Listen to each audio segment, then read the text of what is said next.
بسم الله الرحمن الرحيم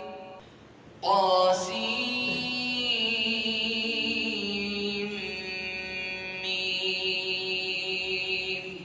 تلك آيات الكتاب المبين نتلو عليك من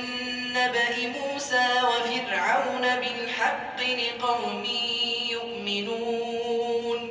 إن فرعون علا في الأرض وجعل أهلها شيعا يستضعف طائفة منهم يذبح أبناءهم ويستحيي نساءهم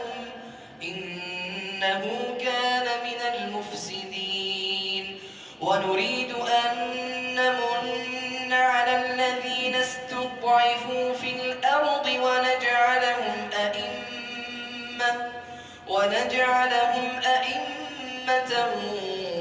ونجعلهم الوارثين ونمكن لهم في الأرض ونري فرعون وهامان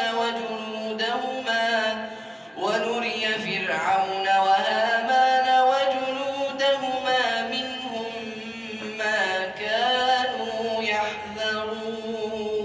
يحذرون وأوحينا إلى أم موسى أن أرضعيه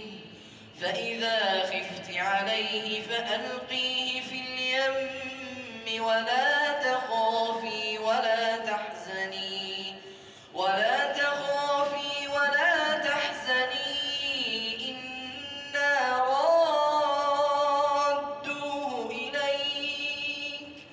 إنا رادوه إليك وجاعلوه من المرسلين فالتقطه